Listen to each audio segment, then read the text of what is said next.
ನನಗೆ central government job ಆಗಿತ್ತು. ನಾನು ಅವಾಗ ಡಿಪ್ಲೊಮಾ ಕಂಪ್ಲೀಟ್ ಮಾಡಿದ್ದೆ, ಸೆಲೆಕ್ಟ್ ಆಗಿದ್ದೆ, ಗವರ್ಮೆಂಟ್ ಜಾಬ್ ಆಗಿತ್ತು.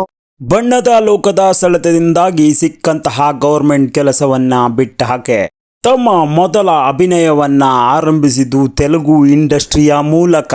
ಚಿಕ್ಕ ಪುಟ್ಟ ಸೈಡ್ ರೋಲ್ಗಳ ಮೂಲಕ ಇಂದು ಕನ್ನಡ ಇಂಡಸ್ಟ್ರಿಯ ಸಿನಿಮಾ ನಟಿಯಾಗಿ ಬೆಳೆದಾಕೆ. ಯಾವುದೇ ಸಿನಿಮಾ ಬ್ಯಾಕ್ ಗ್ರೌಂಡ್ ಇಲ್ಲದೆ ತನ್ನದೇ ಪ್ರತಿಭೆಯಿಂದ ಇಂದು ಕನ್ನಡಿಗರ ಮನೆ ಮಾತಾದ ಕಾವ್ಯ ಶೈವ ಅವರ ಜರ್ನಿ ನಿಮಗಾಗಿ ಬಂಧುಗಳೇ. ವಿಡಿಯೋ ಕೊನೆಯವರೆಗೂ ನೋಡಿ. ಕಾವ್ಯ ಶೈವ ಅವರ ಬಗ್ಗೆ ತಿಳಿಯದ ಕೆಲವು ಸ್ವಾರಸ್ಯಕರ ವಿಷಯ ನಿಮಗಾಗಿ ತಂದಿದ್ದೇನೆ.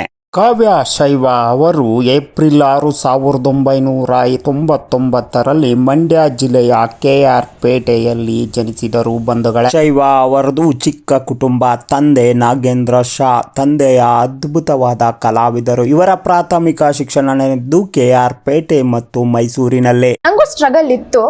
ಹೇಗೆ ಅಂದರೆ ಡೈರೆಕ್ಟ್ ನಾನು ಹೇಳಿದ್ನಲ್ಲ, ನಂಗೆ ಡೈರೆಕ್ಟ್ ಲೀಡ್ ಸಿಗಲಿಲ್ಲ. ಸ್ಟ್ರಗಲ್ ಅಂತ ಹೇಳೋದಾದರೆ ನಾನು ಫಸ್ಟು ಸಪೋರ್ಟಿಂಗ್ ಕ್ಯಾರೆಕ್ಟರ್ ಮಾಡಿದಾಗೆಲ್ಲ I was not sure, okay ಇದನ್ನು ಕಂಟಿನ್ಯೂ ಮಾಡಿ ಪ್ರೊಫೆಷನ್ ಆಗಿ ತಗೊಳ್ಳೋದಾ ಅಥವಾ ಬೇರೆ ಏನಾದರೂ ನನ್ನ. ಕಾವ್ಯ ಶೈವ ಅವರ ವೃತ್ತಿ ಬದುಕು ಮುಳ್ಳಿನ ಹಾಸಿಗೆ ಆಗಿತ್ತು, ಹೂವಿನ ಹಾಸಿಗೆ ಆಗಿರಲಿಲ್ಲ. ಸೈಡ್ ರೋಲ್ಗಳ ಮೂಲಕ ಇವರು ಎಲ್ಲರಿಗೂ ಚಿರಪರಿಚಿತರು. ನನಗೆ ಸೆಂಟ್ರಲ್ ಗವರ್ಮೆಂಟ್ ಜಾಬ್ ಆಗಿತ್ತು. ನಾನು ಅವಾಗ ಡಿಪ್ಲೊಮಾ ಕಂಪ್ಲೀಟ್ ಮಾಡಿದ್ದೆ, ಸೆಲೆಕ್ಟ್ ಆಗಿದ್ದೆ, ಗವರ್ಮೆಂಟ್ ಜಾಬ್ ಆಗಿತ್ತು. ಮನೇಲಿ ಗೊತ್ತಲ್ವಾ, ಅಂದರೆ ನಮ್ಮ ಮನೇಲಿ ಬೇಡ ಅಂದರೆ ಇದು ಇಟ್ ಇಸ್ ನಾಟ್ ಕಾನ್ಸ್ಟೆಂಟ್ ಆಗಿರಲ್ಲ, ಇದು ಹೋಗು ಕೆಲ್ಸಕ್ಕೆ ಹೋಗು, ಯಾಕೆ ಬಿಡ್ತೀಯಾ ಅಂತ. ಕಾವ್ಯ ಶೈವ ಅವರು ಡಿಪ್ಲೊಮಾ ಮಾಡಿ ಸೆಂಟ್ರಲ್ ಗೌರ್ಮೆಂಟ್ ಜಾಬ್ ಕೂಡ ಪಡೆದಿದ್ದರು. ಇವರಿಗೆ ಸಿನಿಮಾ ಜಗತ್ತು ಅಥವಾ ಬಣ್ಣದ ಲೋಕ ಕೈಬೀಸಿ ಕರೆದಿತ್ತು. ಹಾಗಾಗಿ ಮನೆಯವರ ವಿರೋಧವಿದ್ದರೂ ಕೂಡ ಇವರು ಚಿತ್ರರಂಗಕ್ಕೆ ಅಥವಾ ಸಿನಿಮಾ ರಂಗಕ್ಕೆ ಪ್ರವೇಶ ಪಡೆದರು. ಕಾವ್ಯ ಶೈವ ಅವರು ತೆಲುಗು ಧಾರಾವಾಹಿಯ ಮೂಲಕ ಪ್ರವೇಶ ಪಡೆದಿದ್ದು ಬಂಧುಗಳೇ. ಹೌದು, ಅಲ್ಲಿ ಉಂಟಾದಂತಹ ತೊಂದರೆಯಿಂದ ನಂತರ ಕನ್ನಡ ಧಾರಾವಾಹಿ ಲೋಕಕ್ಕೆ ಪ್ರವೇಶ ಪಡೆದರು. ಕೆಂಡ ಸಂಪಿಗೆ ಎನ್ನುವ ಕನ್ನಡ ಧಾರಾವಾಹಿ ಮೂಲಕ ಫೇಮಸ್ ಆದರೆ DKDಯ ವಿನ್ನರ್ ಕೂಡ ಹೌದು. ನಂತರ ಕಾವ್ಯ ಶೈವ ಅವರು ಅಭಿನಯಿಸಿದ ಕನ್ನಡ ಚಿತ್ರ ಕೊತ್ತಲವಾಡಿ. ಈ ಸಿನಿಮಾ ಹೇಳಿಕೊಳ್ಳುವಂತಹ ಯಶಸ್ವಿ ಕಾಣಲಿಲ್ಲ. ಕಾವ್ಯ ಶೈವ ಅವರ ಬಣ್ಣದ ಲೋಕದ ಬಹುದೊಡ್ಡ ತಿರುವು ಮತ್ತೆ ಯಾವುದು ಅಲ್ಲ, ಅದು ಬಿಗ್ ಬಾಸ್ ಸೀಸನ್ 12. ಹೌದು ಬಂಧುಗಳೇ, ಕಾವ್ಯ ಅವರು ಬಿಗ್ ಬಾಸ್ ಸೀಸನ್ 12ರ ಎಂಟ್ರಿಯಿಂದಾಗಿ ತಮ್ಮ ಜೀವನದ ಬಹು ನಿರೀಕ್ಷಿಸಿದಂತಹ ಗಳಿಗೆ ಆಗಿದೆ. ಎಲ್ಲರಿಗೂ ಕೂಡ ನೆನಪಿದೆ ಬಿಗ್ ಬಾಸ್ ಸೀಸನ್ 12ರ ಮೊದಲ ದಿನ. ಅದರಲ್ಲಿಯೂ ಕೂಡ ಕಾವ್ಯ ಮತ್ತು ಗಿಲ್ಲಿ ಜೊತೆಯಾಗಿ ಬಿಗ್ ಬಾಸ್ ಮನೆಗೆ ಎಂಟ್ರಿ ಆದಂತಹ ಗಳಿಗೆ ಎಂದೆಂದಿಗೂ ಮರೆಯಲು ಸಾಧ್ಯವಿಲ್ಲ. ಅವರು ಎಂಟ್ರಿ ಆಗಿದ್ದು ಒಂದು ಇತಿಹಾಸವೇ.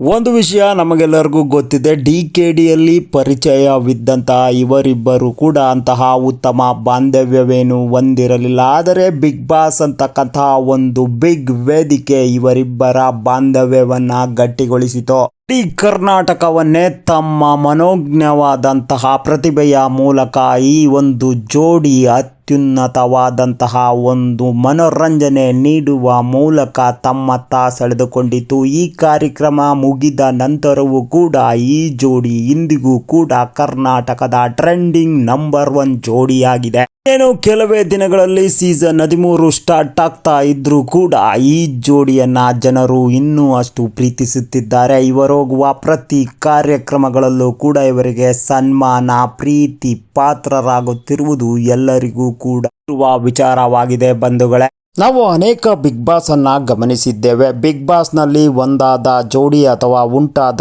ಸ್ನೇಹ ಕೇವಲ ಬಿಗ್ ಬಾಸ್ಗೆ ಸೀಮಿತವಾಗಿರ್ತಕ್ಕಂಥದ್ದು.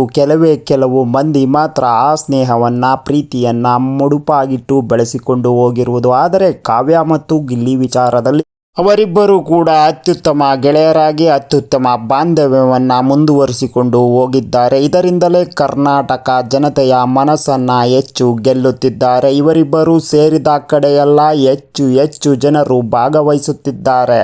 ಸಾವಿರಾರು ಅಭಿಮಾನಿ ಒಂದು ಕ್ಲಬ್ಗಳನ್ನ ಪೇಜ್ಗಳನ್ನ ಇವರಿಬ್ಬರು ಹೊಂದಿದ್ದಾರೆ. ಇವರಿಬ್ಬರು ಜೊತೆಯಾಗಲಿ ಮದುವೆಯಾಗಲಿ ಎಂದು ಆಶಿಸುತ್ತಿರುವವರು ಎಷ್ಟೋ ಮಂದಿ ಇದ್ದಾರೆ. ಒಟ್ಟಾರೆಯಾಗಿ ಕನ್ನಡ ಜನತೆಯ ಹೃದಯ ಮಾನಸದಲ್ಲಿ ಇವರಿಬ್ಬರು ಕೂಡ ಶಾಶ್ವತವಾದ ಸ್ಥಾನವನ್ನೇನೋ ಪಡೆದಿದ್ದಾರೆ. ಕಾವ್ಯ ಅವರದು ಮೃದು ಸ್ವಭಾವ, ಯಾವಾಗಲೂ ಕೂಡ ವ್ಯಕ್ತಿಗಳನ್ನು ವಿಶ್ವಾಸಕ್ಕೆ ತೆಗೆದುಕೊಂಡು ನೇರ ನುಡಿಯನ್ನು ಹೊಂದಿರತಕ್ಕಂತಹ ವ್ಯಕ್ತಿಯಾಗಿದ್ದಾರೆ. ಇದರಿಂದಾಗಿಯೇ ಇಂದು ಕನ್ನಡಿಗರ ಮನೆಮಗಳಾಗಿ ಹೋಗಿಬಿಟ್ಟಿದ್ದಾರೆ ಕಾವ್ಯ ಅವರು ಅತ್ಯಂತ ಎತ್ತರಕ್ಕೆ ಬೆಳೆಯಲಿ, ಹೆಚ್ಚು ಹೆಚ್ಚು ಸಿನಿಮಾಗಳನ್ನು ಮಾಡಲಿ, ಹೆಚ್ಚು ಪ್ರಸಿದ್ಧಿಗೆ ಬರಲಿ, ನಮ್ಮೆಲ್ಲರನ್ನ ರಂಜಿಸಲಿ ಅಂತ ಹೇಳ್ತಾ, ಜೀವನದಲ್ಲಿ ಫ್ಯಾಷನನ್ನು ಫಾಲೋ ಮಾಡಿದವರು ತಮ್ಮ ಜೀವನದಲ್ಲಿ ಯಶಸ್ವಿಯಾಗುವುದು ಕಟ್ಟಿಟ್ಟ ಬುತ್ತಿ ಎನ್ನುವುದು ಕಾವ್ಯ ಜೀವನದಿಂದ ನಮಗೆ ತಿಳಿದು ಬರುವ ಆಶಯ. ಈ ವಿಡಿಯೋ ಇಷ್ಟ ಆಗಿದ್ರೆ ದಯವಿಟ್ಟು ಲೈಕ್ ಮಾಡಿ, ಶೇರ್ ಮಾಡಿ, ಹೆಚ್ಚಿನ ವಿಡಿಯೋಗಳಿಗಾಗಿ ಚಾನಲ್ನ ಸಬ್ಸ್ಕ್ರೈಬ್ ಮಾಡಿ ಬಂಧುಗಳೇ.